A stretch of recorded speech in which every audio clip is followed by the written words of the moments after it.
Assalamu alaikum. In this video, we discuss about scalar product of two vectors. When the product of two vectors will be referred as scalar product, let's find out. Suppose I have two vectors, vector A and vector B. Then the product of these two will be referred as a scalar product if I take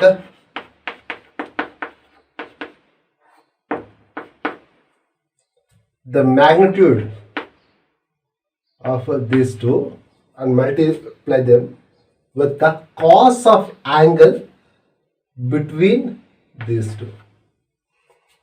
This is how we expand A vector dot B vector.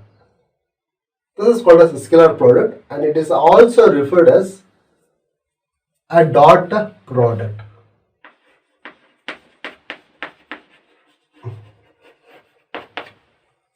The reason is we use a dot here between these two vectors to represent the product. Okay. Now we'll discuss some of the properties of a scalar product or a dot product. Properties.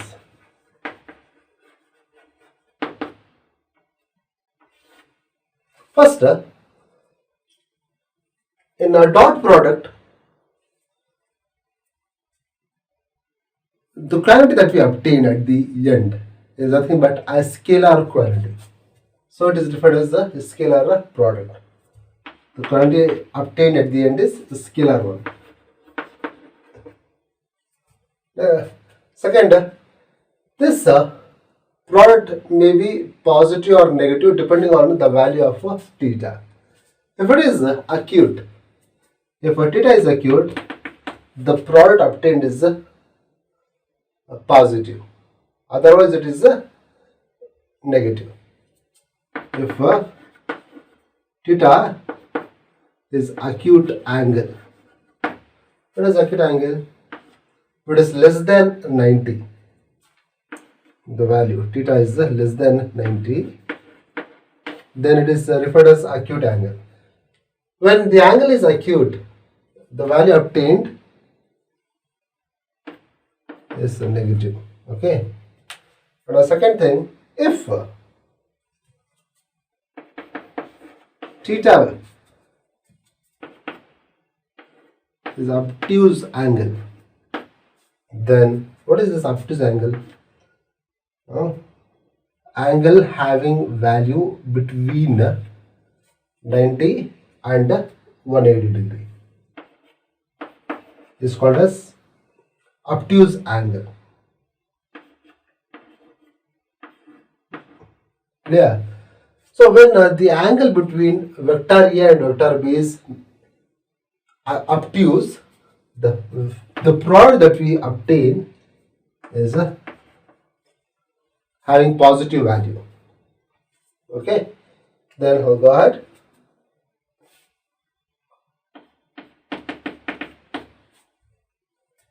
I already have mentioned here that how do we represent the dot product. Dot product of two vectors is represented as A vector that B vector equals to AB cos theta. So in this case, the angle theta can be obtained by taking the remaining term to the another side. See, A vector that B vector divided by AB. Okay. And what remains here is cos theta. So I take a cos also on the other side. Only cos theta remains, isn't it? To get to the value of theta,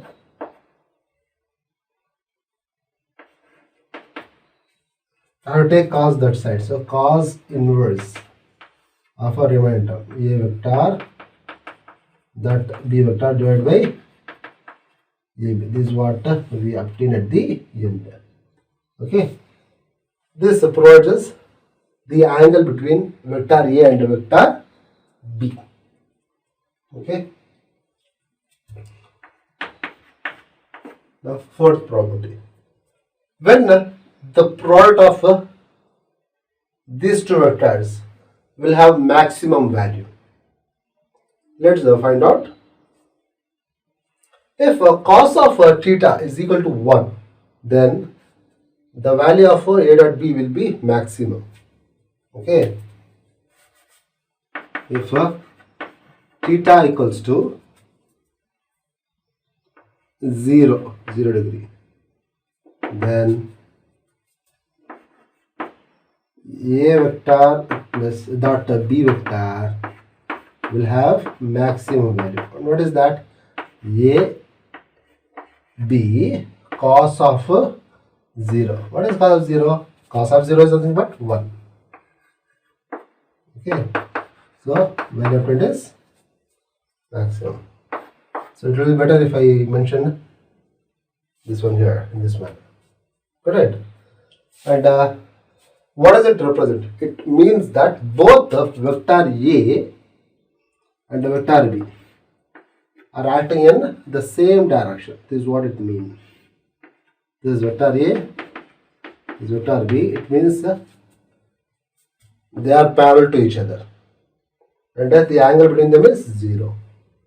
Understand? Then fifth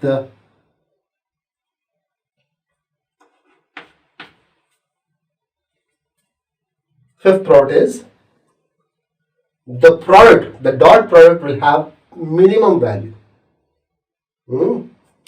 if the angle between them is 180 degree. No, the angle is 180 degree. A vector that B vector will get a minimum value. So how is it? Let me expand it. A B cos of 180. What is cos of 180? Cos of 180 is equal to minus of 1. So the value obtained is minus A B. Now we get the final value in a negative form. So it provides the least value. Okay.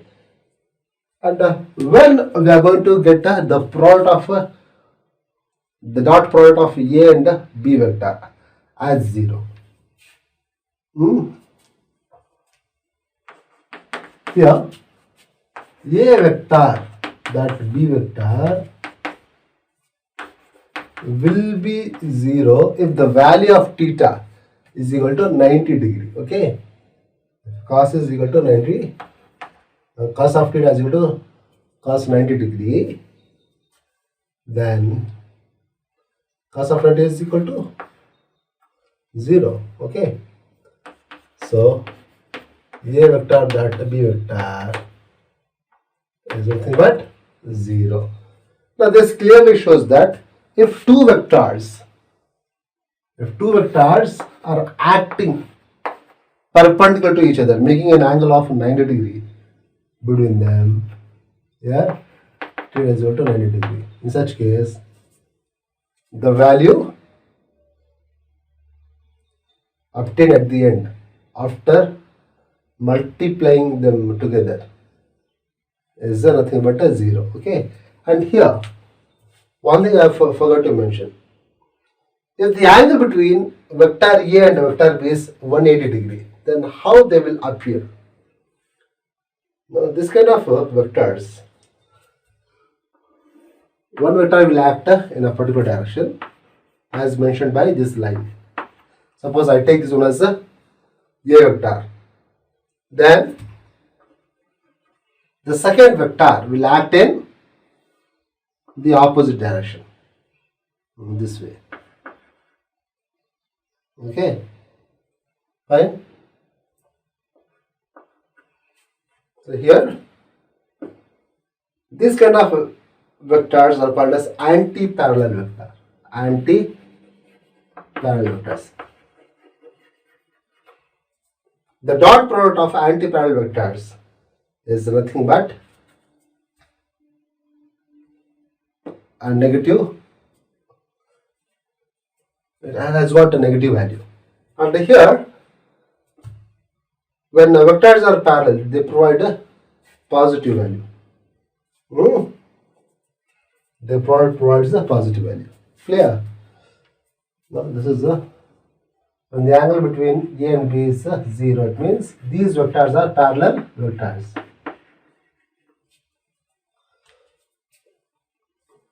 Now we'll provide some more information about the properties of scalar product. Let's see what are they. Let's see what is this. Now suppose I have a unit vector. Now we are aware of the fact that a vector whose magnitude is equal to 1. A vector whose magnitude is equal to 1 is referred as a unit vector. What happens if we take the dot product of two unit vectors? Let's find out. Suppose I take n as a unit vector. Now unit vector is represented by a cap on it. So n cap. This represents a unit vector.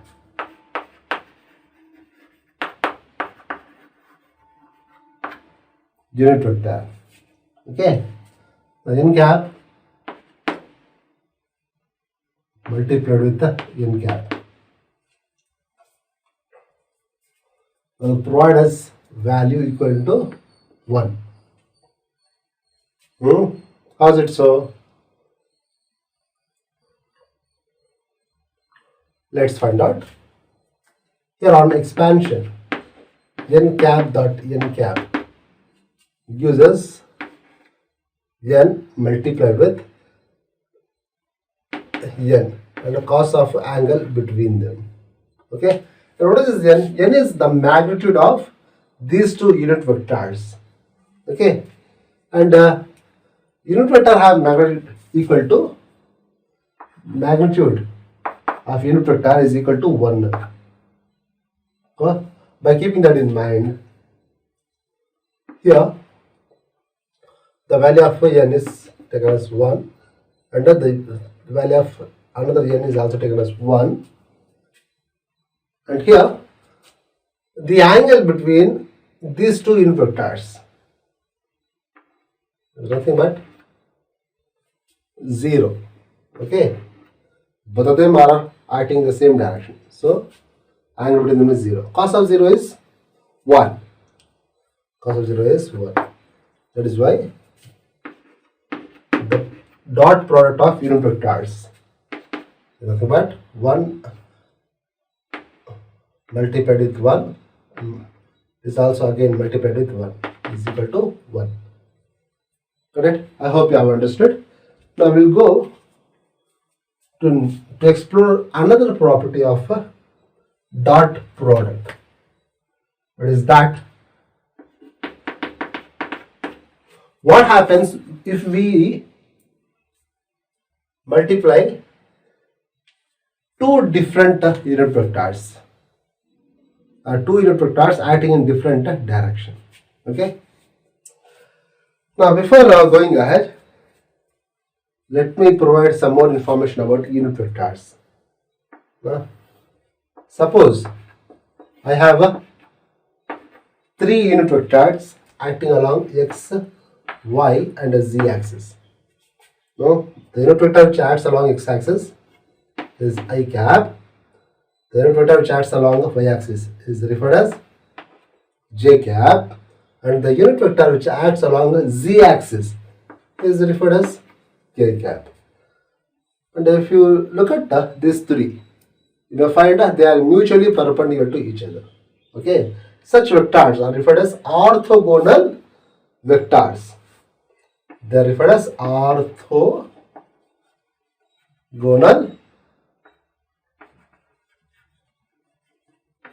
vectors. They are referred as orthogonal vectors. Right? Now, if I take the product of I cap and j cap, then what will be the value obtained by me? You see, to get the product, I take the magnitude of first unit vector, then it is multiplied with the magnitude of second unit vector. Okay, then cos of angle between these two is taken. What is the angle between I cap and j cap? It is 90 degree. Cos of 90 is equal to 1. I'm sorry, not 1, is 0. Sorry, it is 0. Cos of 90 is equal to 0. So, Ij multiplied with the 0. The value of 10 is equal to 0. The same thing will happen if I multiply j cap with the k cap. Okay, the same thing I am going to get. Here, j k multiplied with cos of angle between them. That is 90 degree.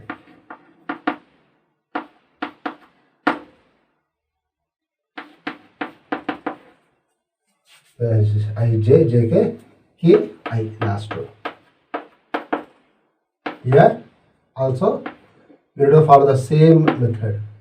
Okay, I take magnitude of k cap, then it is multiplied with magnitude of I cap. Then cos of angle between them is 90 degree. Okay, cos of 90. Again, ki multiplied with 0 is equal to a 0. Understand? So this clearly shows that if we multiply unit vectors acting in perpendicular direction, then the product obtained, the dot product obtained at the end is nothing but 0. Correct? So what I will get if I multiply two unit vectors of a similar kind? I get the value to be equal to 1. That holds true with any one of these three vectors. Suppose I take I cap, multiply this I cap, then at the end what I will get is 1. The similar way, when j cap is multiplied with j cap, then I will get 1. The similar way, when k cap is multiplied with k cap, the value obtained is equal to 1. Okay, remember this?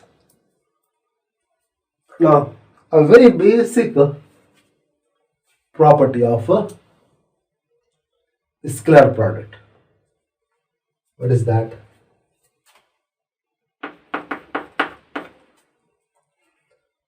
Scalar product or a dot product obeys commutative law. Okay, it obeys commutative law. What is this commutative law? Let's find out. A vector dot b vector can be written as b vector dot a vector. Okay, this is called as a commutative law. Okay, and next it also obeys distributive law. It also obeys distributive law. What is this distributive law? Let me read here. Suppose I have A multiplied with B and C. Say A vector multiplied with B vector plus C vector. Then here